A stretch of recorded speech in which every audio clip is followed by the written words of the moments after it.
In the 70s and 80s, track count went up and people started experimenting with layered drum parts. Today we're going to take a look at a classic example of that, The Queen is Dead by the Smiths.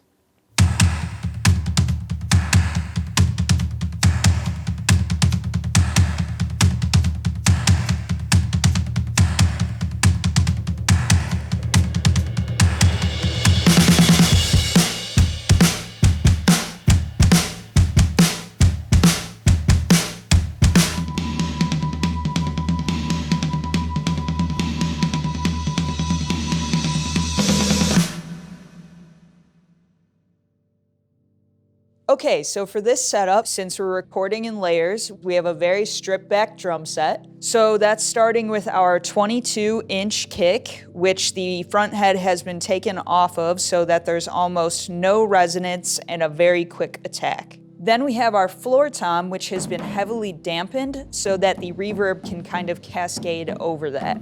And then our snare drum, which is the Ludwig Superlight, and this provides a very loud crack. It's going to be easily heard in the mix and give us that bright sound we're looking for. And because we're recording everything separately, we decided to grab some mallets so that we could get a warmer roll on the cymbal.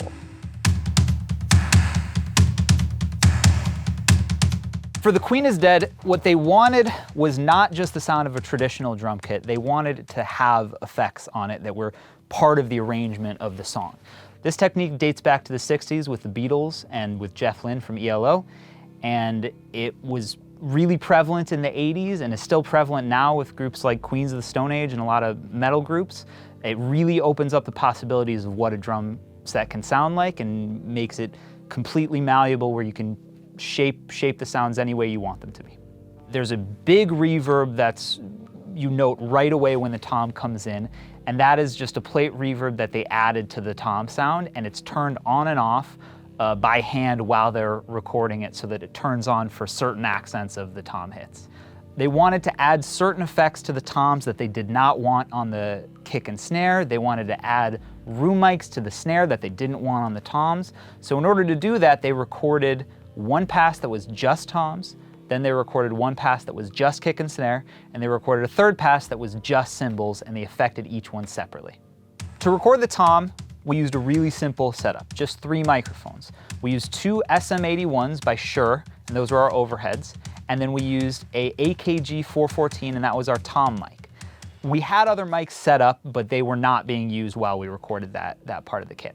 For the kick and snare, we recorded the kick drum with an ELECTRO-VOICE RE20, and we recorded the snare drum with a SHURE SM57.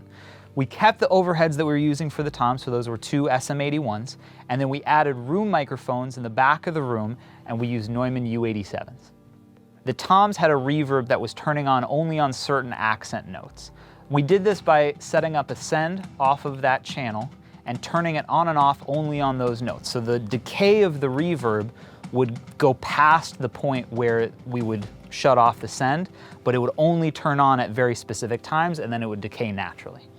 For the snare drum, we added a little bit of nonlinear reverb to it using the AMS RMX 16, and we added a lot of room mics, and that's a big part of that sound is the room mics themselves and the contrast between the roomy snare and the really close toms.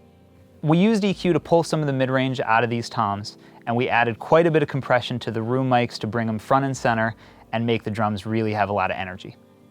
When recording things in pieces like this, they can feel like really separate parts, and we want them to feel like one cohesive drum kit. So we use some parallel compression to tie everything together and make it so that the different parts of the instrument affect each other dynamically.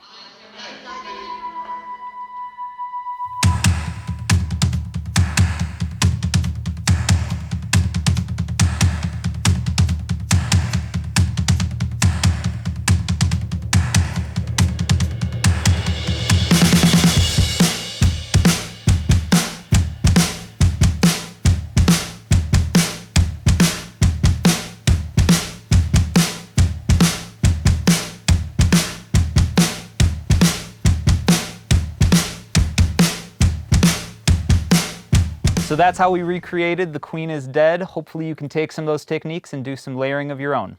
Let us know in the comments what other multi-layer drum parts you enjoy, and we'll see you next time.